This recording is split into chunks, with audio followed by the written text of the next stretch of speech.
All right, so at the end of the last video, after we worked through that one example using reduction of order, I commented that we were going to start this next video with a derivation of a formula, a general formula for doing what we just did. And I commented that oftentimes we don't do this in this class. There's a lot of formulas that we could derive.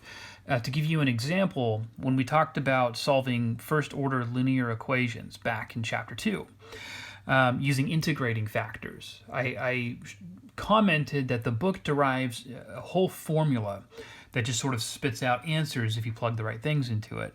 And I said that we're not going to cover that formula, specifically because even in the book they say it's not a good idea to just use this formula. It's better, especially when you're first learning this and trying to understand how all of this stuff works, to go through the derivation in each example. Now, this is one case where we're going to do the opposite. So occasionally we will want to be using, complicated looking formulas because it really is cumbersome to go through all that work each time. Really what makes the work cumbersome is if we go back to this example, we're dealing with second order DEs, and every time we construct a second solution from a first one, it always involves multiplying one function to another, u times y1. That means that we have to use the product rule a couple of times in that process. And using the product rule and then simplifying everything down, even though it's not necessarily difficult, it's time consuming. And when you're doing a bunch of these problems for homework or whatever, it's just, after a while, it's like you get the idea. It's not really worth doing all that work anymore. So let's derive this general case where we're looking at this formula. Now, I don't do this too much, but I copied this derivation straight from your book just because I think their presentation of it is fine. I didn't see much reason in spending, a bunch of my own time typing up the exact same thing, but I am going to talk you through it to make sure it makes sense.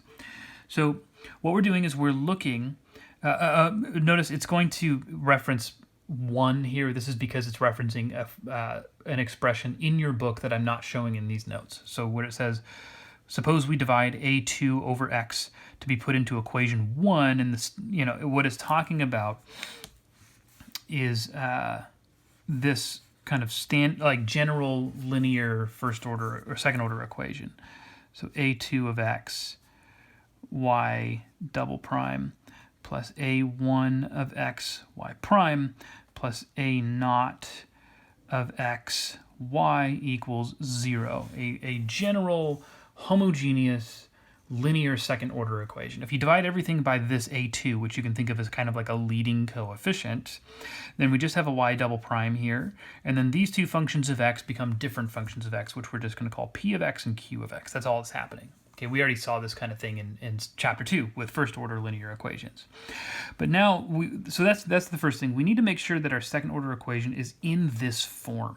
The coefficient on that y double prime should be 1. Once we get it into that form, and if we're assuming that p of x and q of x are continuous on some interval I, where this is important is if we're looking for an interval of validity. Notice that in order to get p of x and q of x, you may have had to divide by a function of x, which can produce domain restrictions. Now we have to consider those once we're looking at our interval of validity.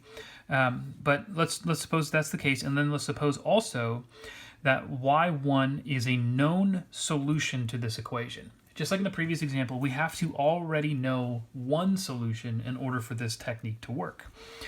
We're also going to suppose that it's not equal to 0 for every x on the interval. That just means that y1 is non-constant and not just non-constant, but not equal to the constant function 0. Okay? It can equal 0 for some values of x, just not for all of them.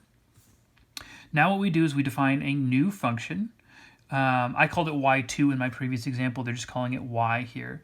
And it's equal to u of x times y1 of x, where u of x is a, as of this moment, unknown function of x. But we're going to make the additional assumption that, we're going to try and choose this u in such a way that this new function becomes a solution to this equation.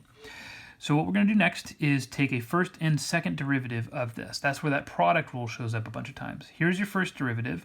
Here's your second derivative after combining like terms. Okay, you can verify both of these by using the product rule yourself. I'm not going to walk through all that. Now what we're going to do is take the y prime and the y double prime, plug them into here. Okay, y double prime, this expression goes here. Y prime, this expression goes here. Multiply the p of x into these two terms, and then we regroup a bunch of stuff.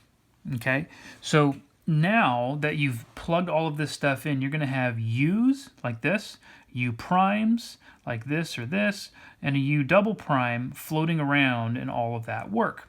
If you group up your terms by their u's, the u double primes and the u primes, and then factor things accordingly, this is the expression that we end up with. It's a little bit messy. I'm going to trust that you can get from what we just did to this simplification or this expression here. Now here's the part that really matters, and it's highlighted in blue. Once you group everything and you factor this u out, what remains in these brackets is exactly the left-hand side of this dE after plugging y1 in. Now y1 was assumed to be a solution to this, which means that this will equal 0. So this entire term zeroes out. It goes away. And remember, that's what we wanted to have happen. We wanted to eliminate that u term, because what's left is a u prime and a u double prime, setting this up for that variable substitution. Okay, so now all that's left is this left hand, this piece right here equals 0. So that's what we have here. It says this implies that we must have this.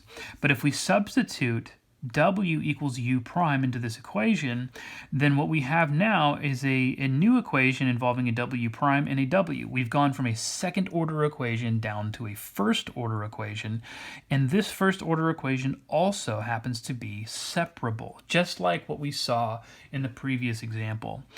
Once again, we're going to skip the algebra from getting from here to here. You would need to substitute dw dx in for this w prime here. Just remember that's the same thing. And then separate your variables. They present their solution this way. I would have moved my dx terms over, but it still represents the same thing. They perform their separation of variables, and what they end up with is the natural log of w times y1 squared equals negative integral of p dx plus c. We don't know p because remember we're dealing with kind of a general case here, so we're never told what p of x is, but in an example we would know what it is. So I can't evaluate this explicitly without looking at an actual function of p to work with.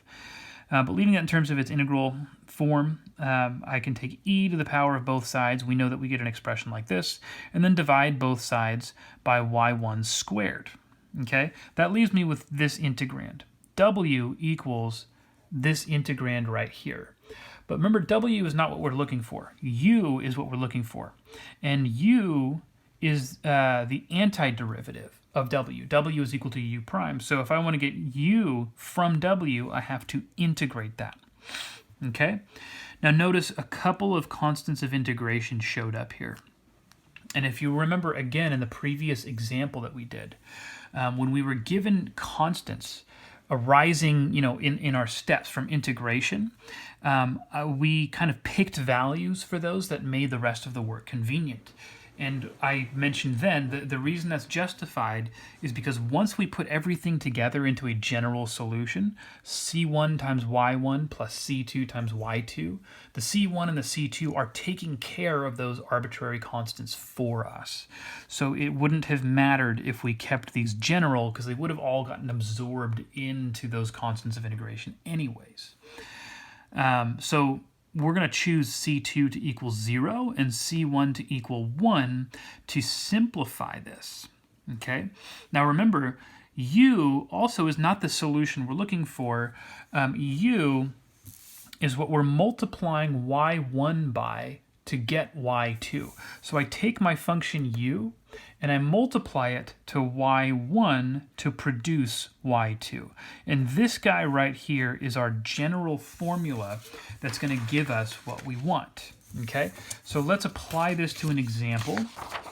And we're going to see that the work is cut down pretty significantly here.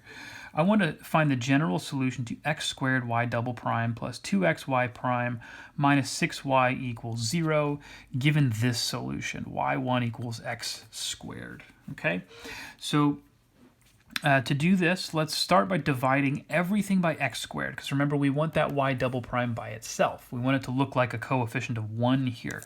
That's going to give me y double prime plus 2 over x y prime minus 6 over x squared y equals 0. So this 2 over x is playing the role of that p of x in that formula that we just used. Let me see if I can sneak the formula in here so you can see it as I work through it. Right there. Okay. So do we have everything we need then in order to go straight to this formula? Yes, we do, because we need y1. It appears in a couple of places. We're given x squared. We also need p of x, which we know now is 2 over x. So let's plug everything in. Y2 is going to equal y1, which is x squared, times the integral of e to the negative integral p of x. That's 2 over x dx, all over y1 squared. That's x squared squared. Okay? This is equal to, I don't know why I made my 2 a subscript there. Yeah, x squared, not x2. All right, we've used the formula. I'm going to move that out of the way.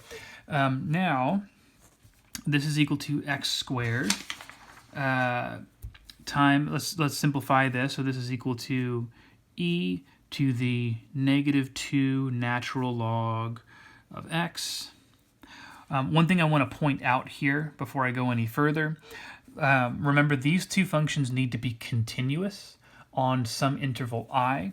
So I'm going to assume that I is the interval 0 to infinity. That's going to be the interval of validity that I use, because clearly this function 2 over x is not, it's not continuous on the set of all real numbers. And remember, we choose an interval to call our interval of validity on which this would be continuous. Because I'm choosing my interval to be the interval of all positive numbers, I don't need an absolute value here on this x because it's already positive. Over x to the 4th dx, I'm forgetting my dx's, rookie mistake.